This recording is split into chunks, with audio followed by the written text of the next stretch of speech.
Welcome to the Niner Narrative. I'm Boy. I'll be your host, and this is where we bring context to the conversation. Today, we're going to discuss some advanced metrics. We're going to try to do this once a week. Usually on Wednesdays is when this will drop. Wednesday night, Thursday morning. The point of this particular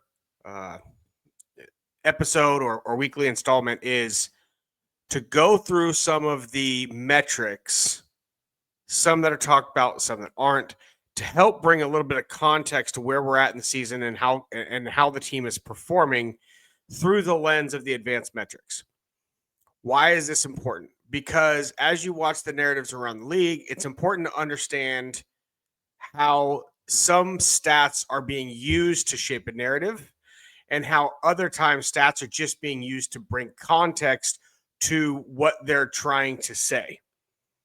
For instance, when you see a bunch of people talking about how well Mac played as opposed to Purdy and are using only passer rating instead of QBR, that to me signals that they're trying to push a narrative and they're using stats to fill instead of looking at the data and then coming to a conclusion about what the result is. So what we intend to do here is look at the information, and as we're going through it, we will come to certain conclusions that the numbers and combined with what we saw on the field on Sunday are telling us. We're going to let the information tell us the story instead of us doing it the other way around. So tonight, we have to start with Brock Purdy and Mac Jones and some of the comparisons there. There's, unfortunately, plenty of talk because now, I say unfortunately because it's an erroneous conversation, but the reason that this conversation came up is actually very fortunate because Mac Jones played very, very well filling in for Brock Purdy. So you have to have the conversation, I suppose, but it's erroneous. Brock Purdy's a $53 million quarterback who by almost every metric outperformed Mac. But if you just box score scout, clearly Mac played better. I don't want to go down that rabbit hole too far. I don't want to get caught up in the minutia. I'm just going to give you guys what the numbers say and let you come to your own conclusion. I'm a Brock Purdy guy, so clearly I would have a bias either way. But I think it's important to just give the information out and let the conclusion come to you. After that, we're going to go through a few other players. Fred Warner's been playing out of his mind already this season. Bosa's having one of his best seasons. Bryce Huff, as far as his success rate, his sack metrics are very, very good. 5 pressures on 20 attempts, for instance, is terrific. We are going to take a look at the offensive line and go through some of the offensive line metrics. Connor Colby did a fantastic job filling in for Ben Barch this week. I don't agree with PFF's numbers of 100% pass block win rate because there were some mistakes there. There was a stunt he didn't pick up. There's some different things that he did that, in my opinion, now, I don't know enough about offensive line play. Maybe that's the case. But I do think there was at least a couple of plays where he did not win the rep. So I don't know that I agree with their 100%. However, he did really play well. And he probably outplayed Ben Barch. And if you consider that Ben Barch also can't stay healthy, keeping Connor Colby in the game moving forward and keeping him in the lineup so that the offensive line can develop chemistry with him in the lineup, I think is critical. So we'll touch on some offensive line stuff. And then when we're finished, we'll touch on the matchup with Arizona and how that's going to go, or at least what the numbers say. Again, the whole point of this is not to necessarily create a narrative. It is to break down the numbers and let the conversation kind of come to us. So let's talk about the quarterbacks for a minute. So if you look at passer rating, Brock Purdy had a passer rating of 98 and Mac Jones had a passer rating of 113. Clearly, there's a gap there.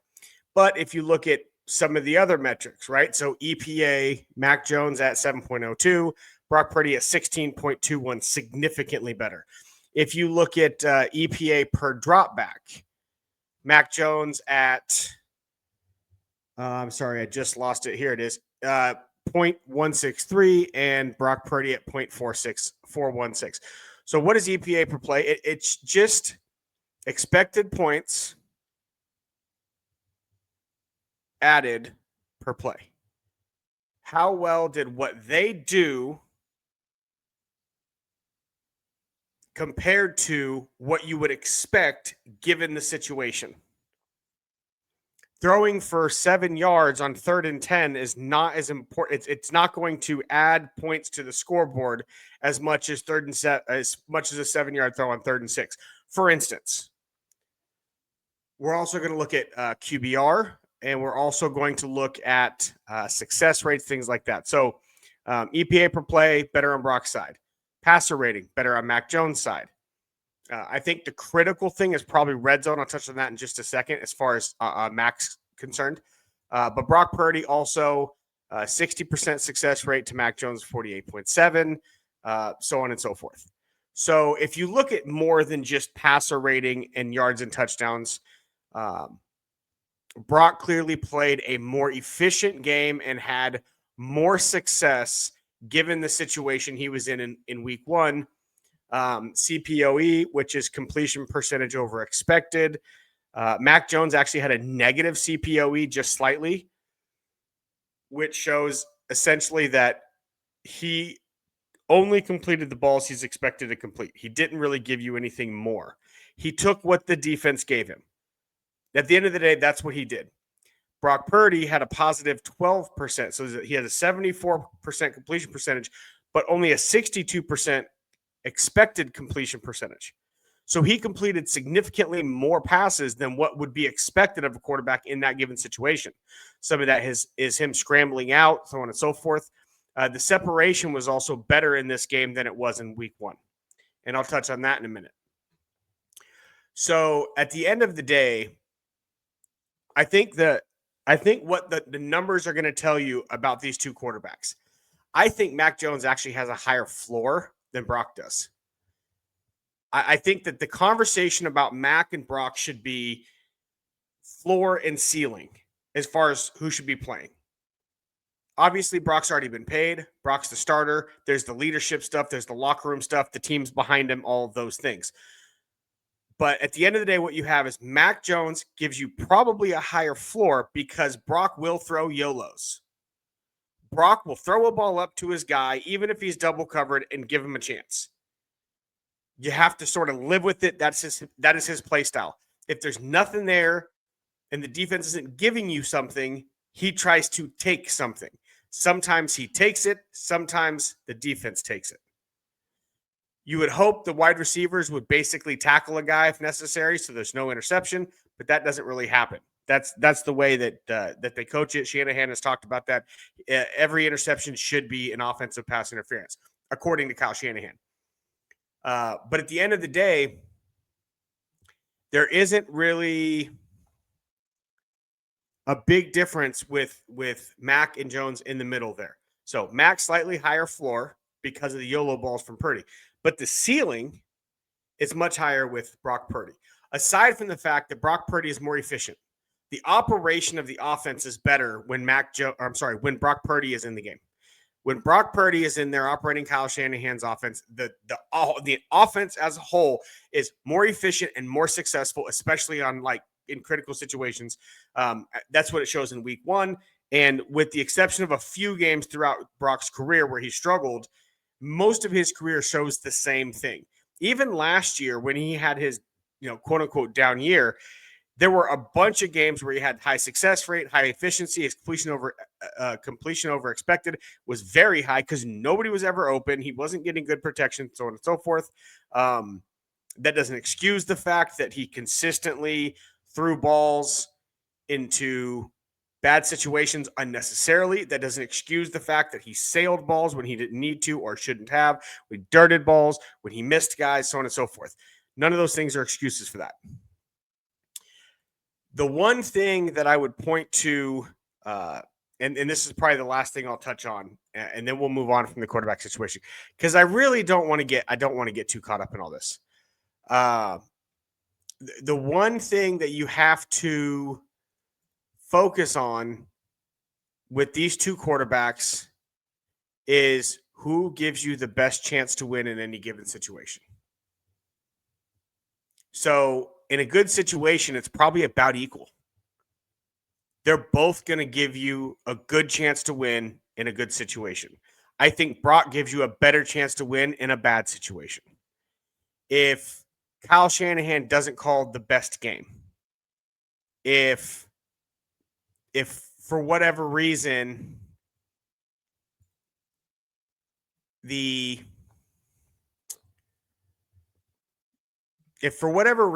offense just isn't clicking, or if the defense isn't getting stops, Brock Purdy gives you a better chance to win in most situations than Mac Jones. That's the bottom line as far as I'm concerned. Right now, I'm trying to bring up, give me one moment here. I'm trying to bring up some stats on, here we go.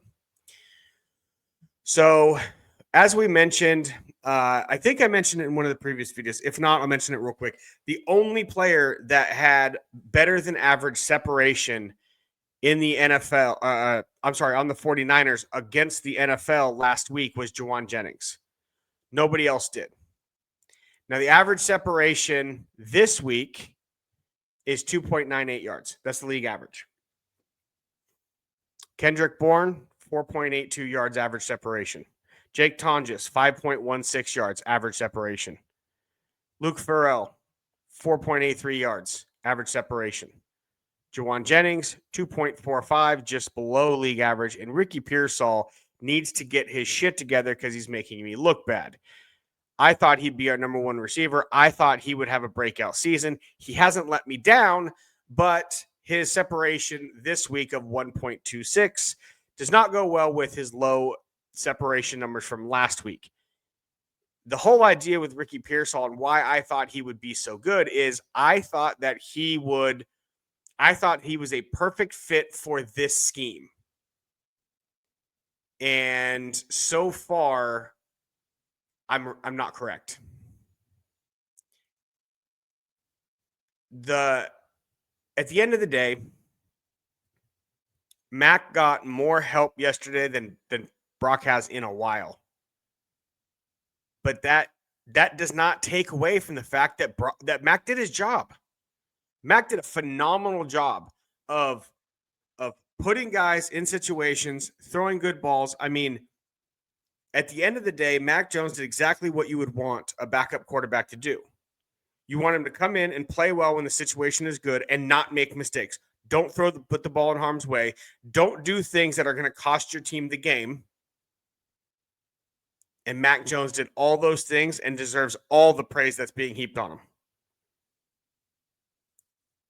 I think Brock Purdy will play this week, but I think the smart thing to do, if it were me, the smart thing to do would be to allow Brock to take a week, make him the backup for this week so that he can get one more week of getting healthy.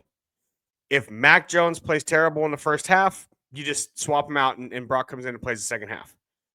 If Mac Jones gets hurt, you have Brock Purdy there so he can play. I think he'll be able to play this week. I don't think he'll be 100%. I don't know how he could be. I think he should be the emergency backup this week and not the starter, in my opinion. Mac Jones is a good quarterback in this system. There's no reason to put Brock Purdy out there to get his head beat in when he's not 100% healthy. This is not one of those situations with Lamar Jackson or with Josh Allen or with Patrick Mahomes where 90% of that quarterback is still better than the backup. If Brock's not 100%, he shouldn't be in the game if we don't need to put him in there. So we're going to move on to running backs. Christian McCaffrey is kind of doing exactly what he always does, but I feel like there's something missing. That's just how I feel. So I want to go through the numbers with you guys, and let's just see kind of what we come up with the rushing numbers. And let's see if it tells us something. So first and foremost, let's look at some of the tendencies with the 49ers. So the first read rate for the 49ers is 41%, meaning that they're distributing the ball to their first read, and that's 6th in the NFL. I'm sorry, let me double check this. That might not be. That is 29th in the NFL. They're almost dead last. They're near the bottom of the NFL in first read rate. That means the wide receivers are not getting open. Quarterbacks are constantly having to go to their second and third. That's an even more of an arrow up for Mac Jones. It's an arrow up for Brock Purdy, but I think more so for Mac Jones. I think it's important to recognize that all the metrics point to our quarterbacks are playing very, very well. Now I'll get back to running back. Sorry about that little. I saw that and I thought we should put that in there. So tendencies as it pertains to rushing. I'm sorry, efficiency numbers as it pertains to rushing. So San Francisco overall is near the bottom of the league in yards per carry at 3.2. That is less than ideal. That is really less than ideal.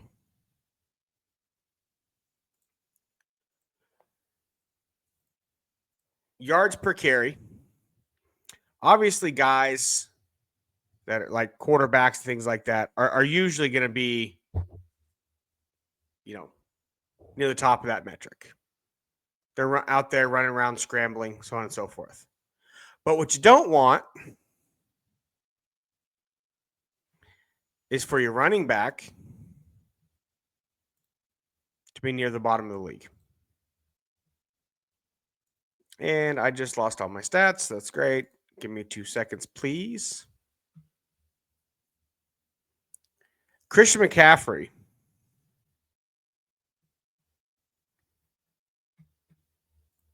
is not running the ball effectively at all.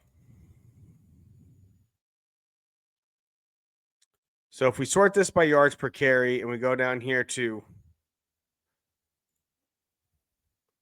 I don't know why it won't let me go to, oh, here we go, next page.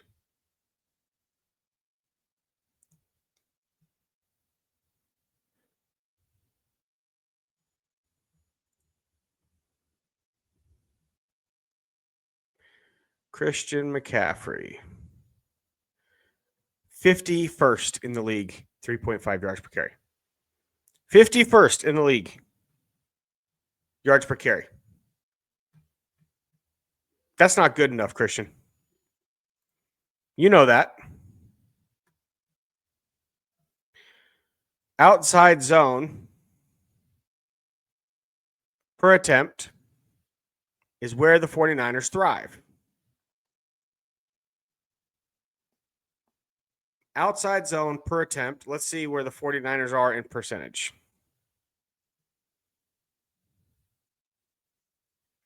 So, one moment here, because I did not expect Christian to be down this low. Christian McCaffrey is not even showing up on this list. This is wild. I must have missed him. Bear with me one moment. The 49ers are always in like the top of the league in outside zone percentage. For some reason this year, they're 17th. Why they're 17th? For reference, Derrick Henry is number 1 in outside zone rate. Number 1 at 58%. 58% of Derrick Henry's runs are outside zone. They ask him to shuffle, put his foot in the ground, and get north and south. It's ideal for him. Christian McCaffrey's at 31%, almost half the rate of the Ravens.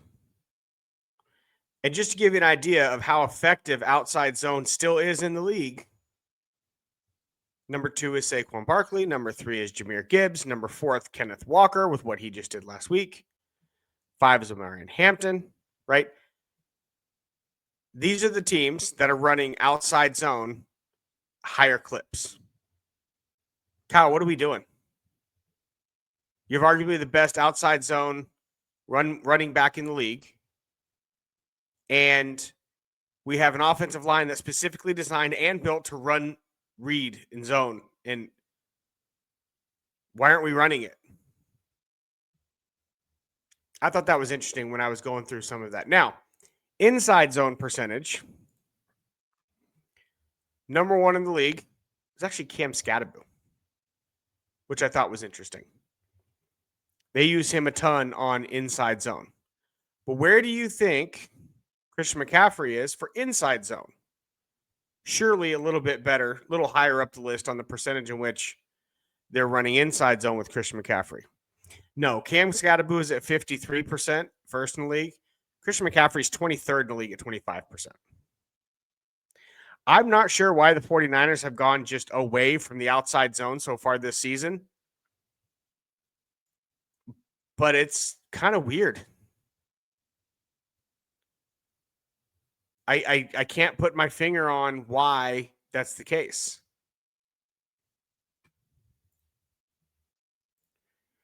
Now,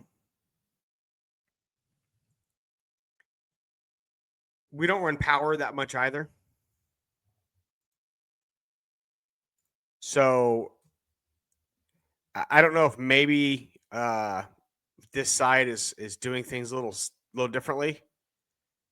I mean, Christian McCaffrey is 30th, with a counter percentage of literally 0. So we're not running counter, and we've only run outside zone, inside zone about half the time. Actually, it's less than half the time. So what do you think it is that we are running at a higher clip than both of those? Man duo. We're running man or duo 37% of the time.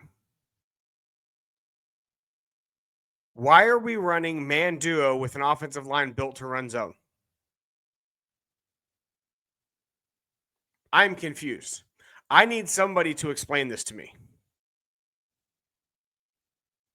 because I really don't understand why we are running that at such a high clip. I mean, outside zone at 31%, inside zone at 25%, power 0, counter 0, but we're running man duo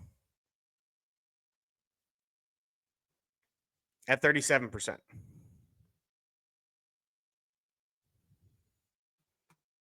And we're running, 5% of something else.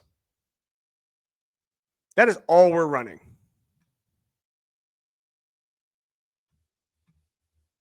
It's disturbing.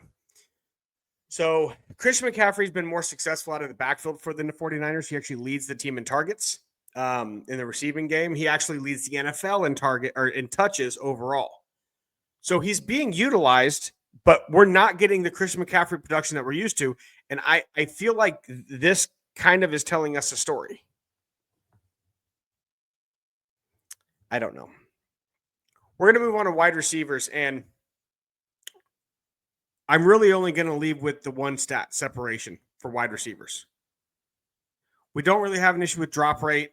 I'm not sure how many of those with Juwan this last week they considered drops, but it's not like he just dropped something that was thrown right to him. He had a couple of really tough catches he didn't come down with. I'm not going to crush the guy.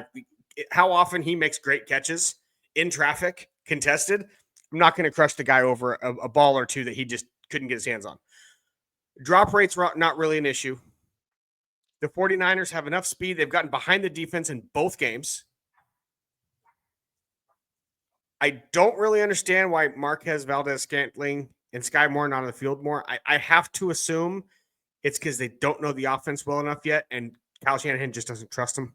And as we all know, if Kyle Shanahan doesn't trust somebody, they will not be on the field. But putting a little bit more speed on the field to open up the underneath sounds like a good idea to me. I was really thrilled when I looked through this stuff and saw the separation rate, it was much better. But when I noticed that it was Jake Tonjes and Pharrell, and those are the guys getting more separation than our wide receivers in Juwan Jennings and Ricky Pearsall, I can't help but think that that's scheme.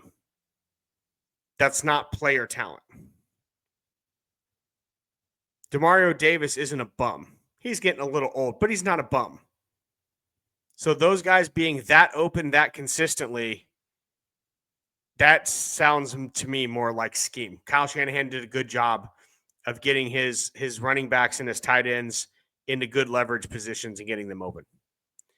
Ricky Pearsall and Juwan Jennings and our other wide receivers need to do a better job of getting open. Kendrick Bourne, over 4 yard separation per out run. So, I don't know what to tell you. The guy that's been here 2 weeks is separating better than the two guys that have been here for years. Year 0.07 for Pearsall, but you know what I mean. I don't think that's good enough. We'll touch on a couple of things real fast, just to give everybody kind of a general idea about catch rates and things like that.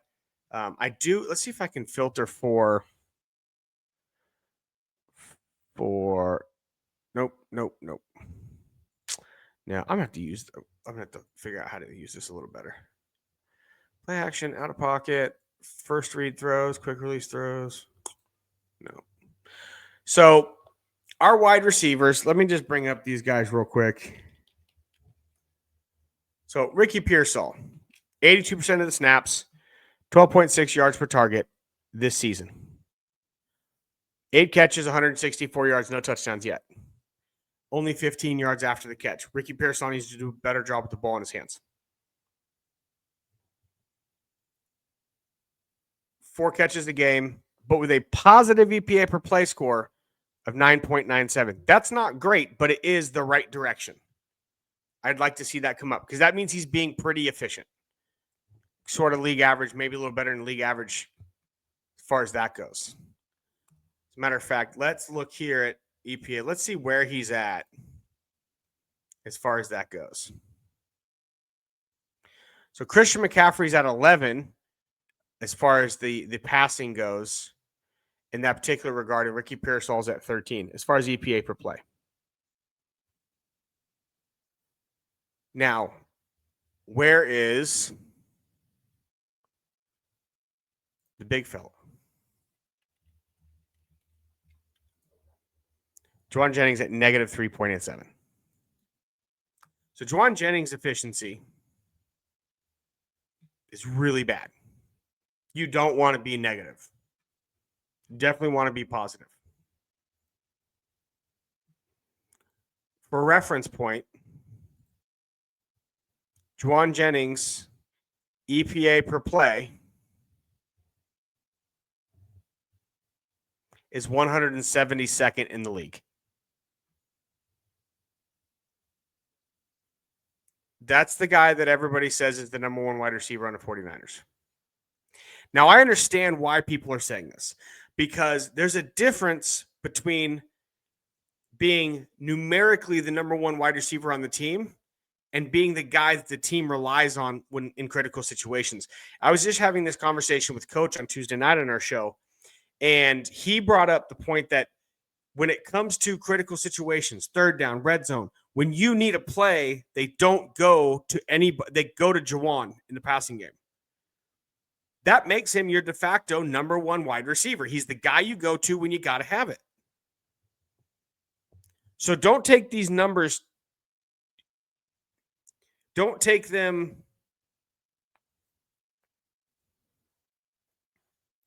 Add some context to the numbers. The fact that we watch the game also matters. The fact that we see Juwan Jennings constantly being targeted in critical situations, that matters also. And in this situation, I think it actually weighs heavier than what the metrics say, because the metrics say Juwan Jennings is doing very poorly. Juwan Jennings is at 71% of the snaps, 15 targets, 7 catches, not a great catch percentage, below 50%, 105 yards and a touchdown, 7 yards per target. So again, do with the information what you will. I love Juwan Jennings. I am so glad he's on the team. I don't think he's worth $20 million. Juwan Jennings is the best number 3 in the league. He's one of the best number 2s in the league, but he's not a number 1. The argument can be made he's our number 1, especially last season and especially this year, because he's the guy the 49ers go to in critical situations, and I don't really have a good argument against that. I think it's correct. Offensive line. In offensive line, I don't have a lot of awesome stats for you on this. I am going to go to another site here in a second and look up some stats. There's some stuff here for with offensive line. So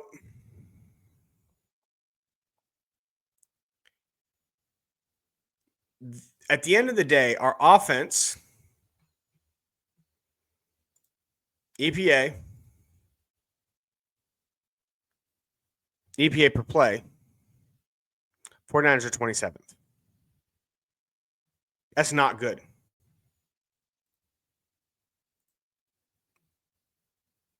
Offensively, DVOA, 27th at negative 24.5. We have one of the worst offenses in the league at being efficient and about getting what's there to be gotten from the defense.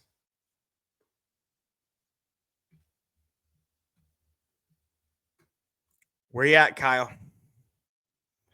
We're looking at you, boss. As critical as I've been on Kyle this season, it's important to note he doesn't have all his players. It's also important to note the wide receivers are not getting great separation. The offensive line pass blocking has not been great, although Trent Williams got way better in this last one. McKivitz played well. Connor Colby was terrific, so we're going to touch on that in a minute. Pressure rate for Brock Purdy was 57 or 58% in week 1. It was 18% for Mac Jones in week 2. Just to give you a little reference point on that as well.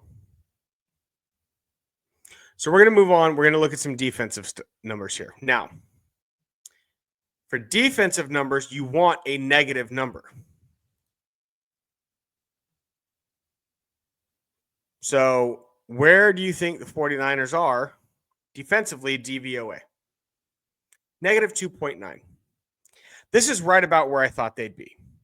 They're negative. They're playing good defense, but they're sort of middle of the pack, ranked 18th overall in DVOA. Why is that? They're not getting a lot of turnovers. Still don't have an interception in the first 2 games. A couple of fumbles. But honestly, you have the 2 sack fumbles, and then you have Fred getting the knockout. The defense is just playing well, but the rookies at times are getting exposed, as to be expected. That number is going to go up all year long, if I had to guess, but after 2 games, it's at negative 2.9. And remember, for defense, negative is good. Now, defensively, EPA per play, 49ers are in a similar situation. They're 20th.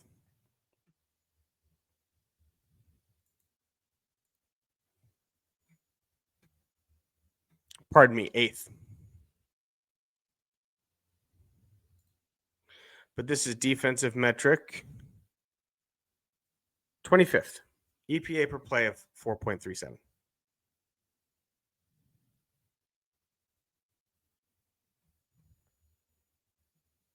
Both sides of the ball got to get better. The 49ers are 2-0 because we haven't played a good team. We should have gotten beat by both of those teams.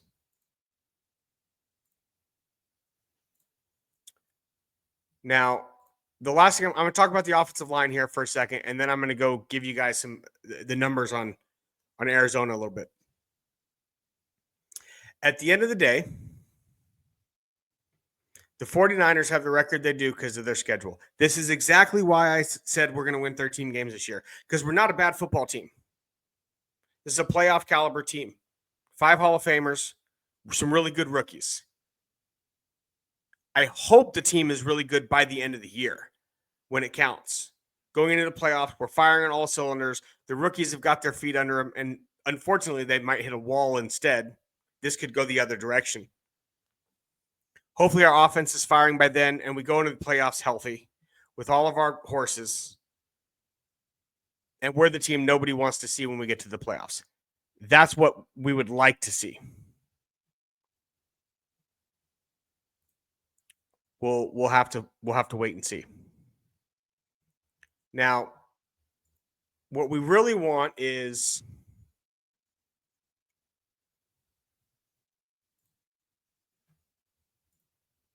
we want to see the team continue to improve.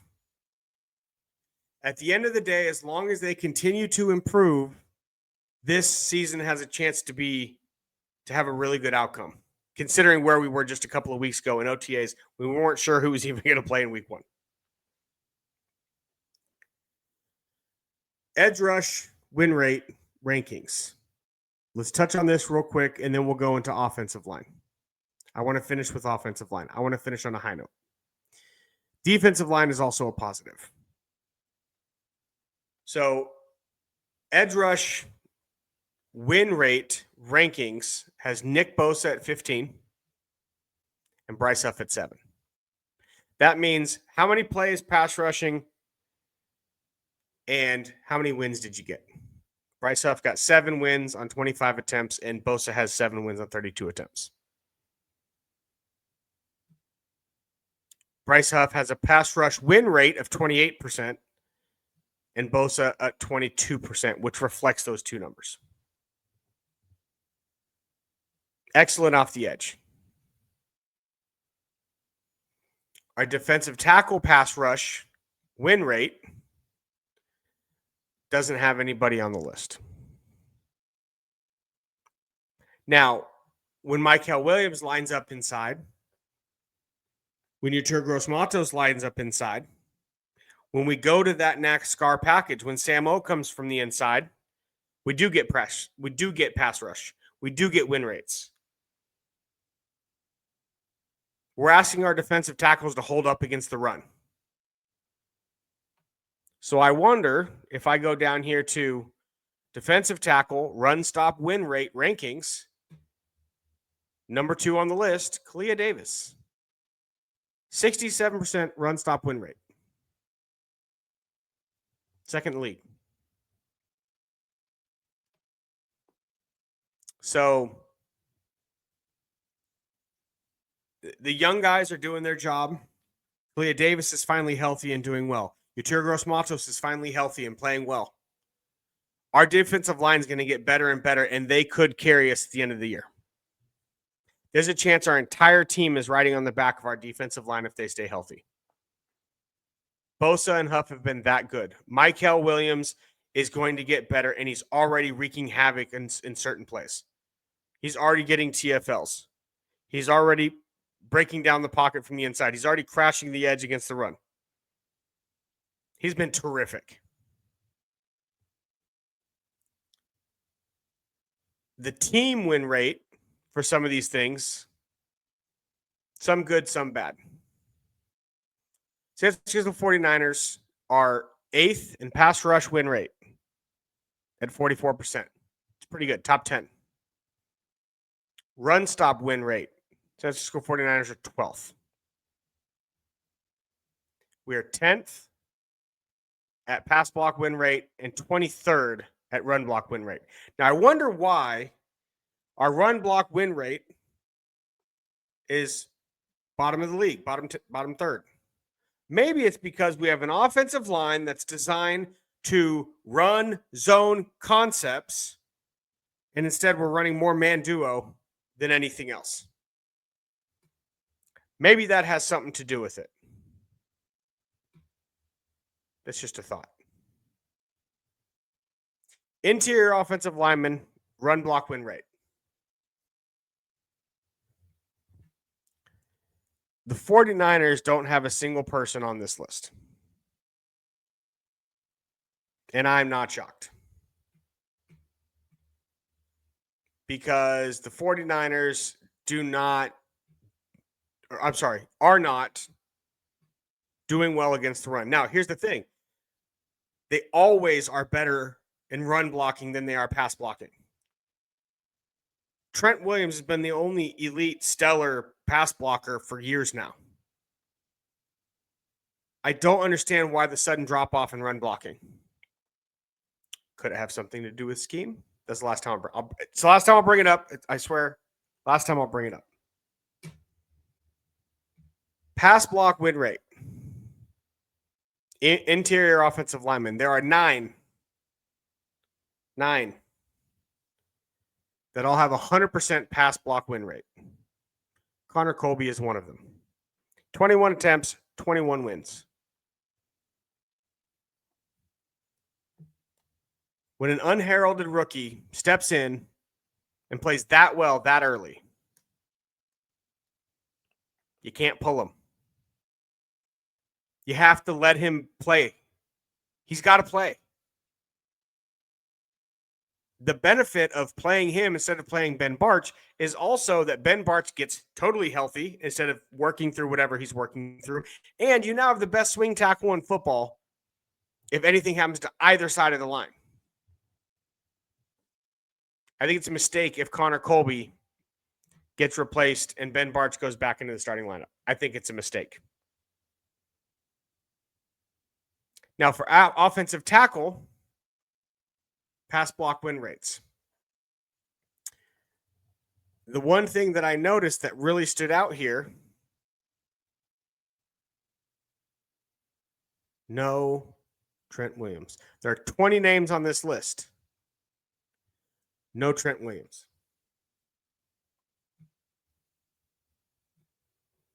What about McKivitz? Is he doing any better?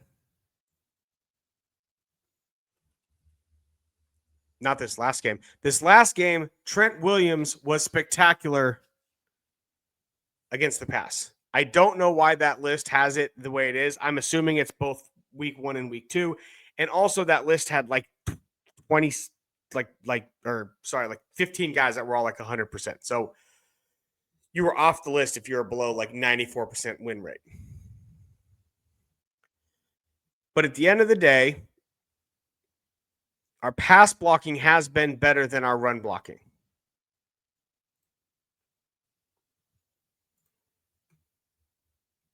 Now, the best that we can hope for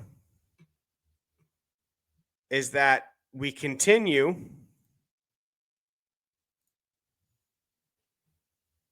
to do better in both areas.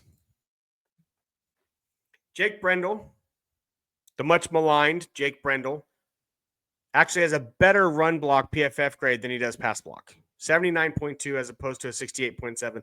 Both of those are, 68.7 is kind of more average. 79.2 is actually an above average grade. Run blocking. I'm not sure it actually means anything. It's 2 games. Small sample size. Let's hope that trend continues. Now, the 49ers guards, so Ben Bartch, before he came out of the game, and including the first game, 76.3. Connor Colby, 73.6 pass block, and Pooney was 75.5. They both played well against the pass. Both of them below average at 55.4 and 52.4, respectively, a run block rate. Why can't we run the ball?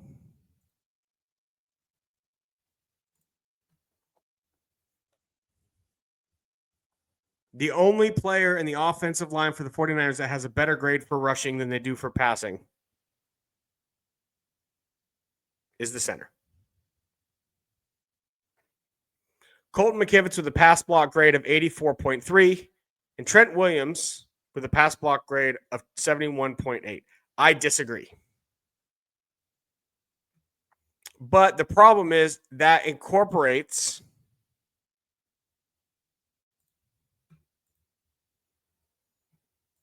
his week 1 performance, which was very bad. So it is what it is. What all of this is telling us is the 49ers are an above average team playing a bad schedule. We're good with either quarterback in the game, though one gives us a slightly higher, or gives us a higher ceiling. The other gives us a slightly lower floor. Same guy. Brock Purdy, higher ceiling, lower floor. Christian McCaffrey is doing a terrific job of being involved. He's the number 1 contributor as far as touches, but he needs to be more efficient and more effective. That might come from the coaches and not him. I don't know that that's his fault. Wide receivers got to get more separation. They're playing well. We're doing well. They've got to figure out how to get open. A wide receiver, other than Kendrick Bourne, has got to have a better than league average separation rate. One of them does. Offensive line. Can we move somebody, please? Can we get back to running the ball well? Because the way this defense is playing, if they improve like I think that they will, if we can start running the ball, we just might be that team. We just might be that team. So let's look at the PFF grades real quick of the Arizona Arizona before we get out of here, and then we're going to go look at a couple of the other advanced metrics real quick, EPA, DVOA, things like that on Arizona, and just kind of get a quick snapshot of what's coming into Levi Stadium. The Arizona Cardinals are banged up in the secondary, but I'm not sure.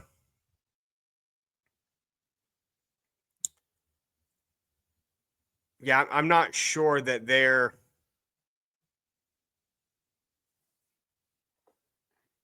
going to be missing those guys.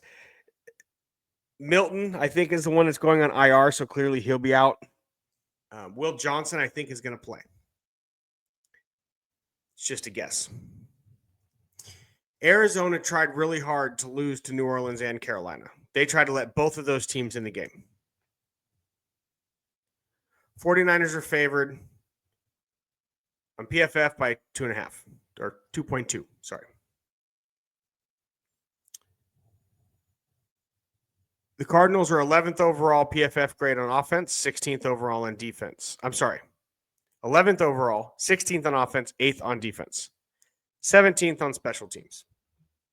They've scored 47 points. They've allowed 35. 47 is tied for 11th, and points allowed is 10th. So 10th worst at allowing points, 11th best at scoring points. We're only 2 games in. That doesn't really mean all that much.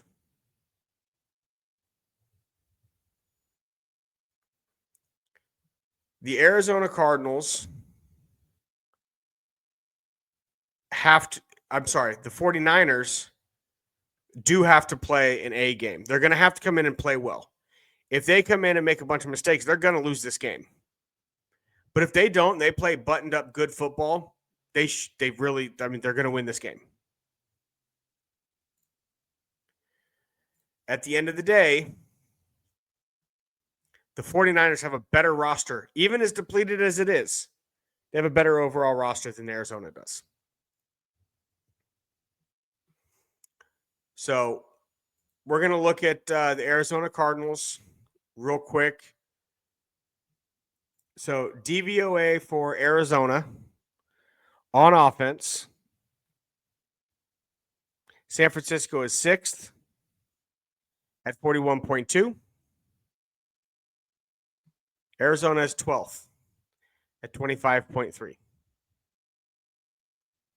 So Pretty significant difference there offensively. And again, defensive value over average. This is a number that's generated on how well they play in and play out, and given the situation, given the context, as compared to the league average. Defensively,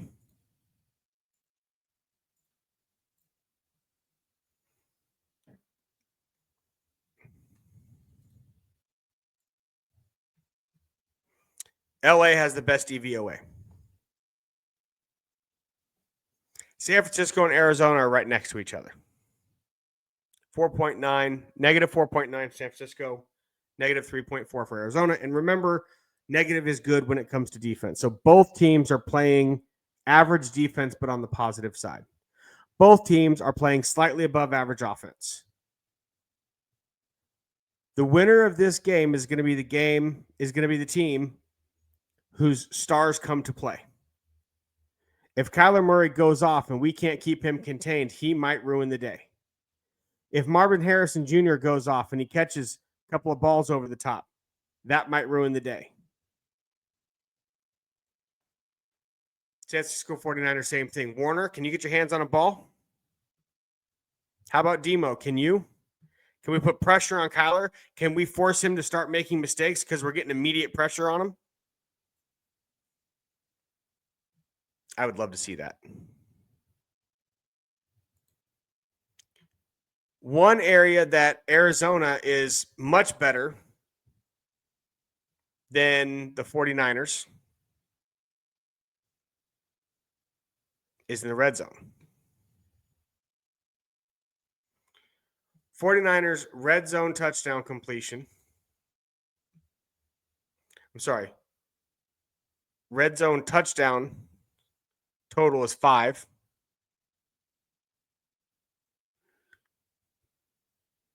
One moment here. What am I missing?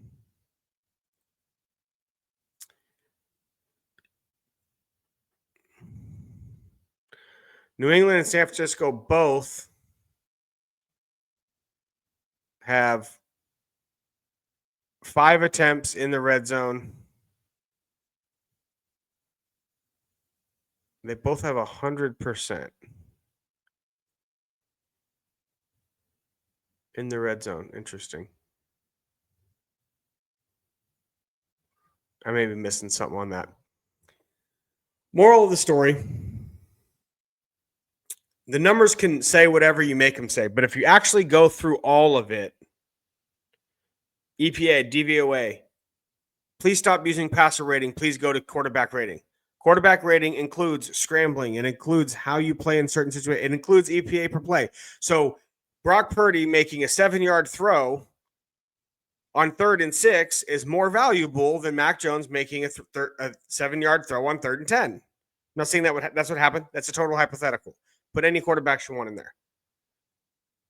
That's why those statistics are more valuable. They give you more information. I hope this was helpful. I hope this helped to cultivate kind of thought processes around where the 49ers are at this year. Let's end this thing on a good note. The 49ers are 2-0. A win in the division, 2 wins on the road, 2 wins in conference. And if they go beat Arizona next week, it will essentially be them and the Rams in the division. They will already be a game and a half up on Arizona and Seattle.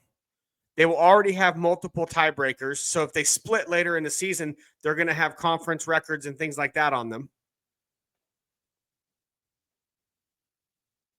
The 49ers need to take this seriously, and they need to go get it done. But it's been fantastic so far. I've had so much fun watching this team. I'm having so much fun covering the team now, doing this podcast.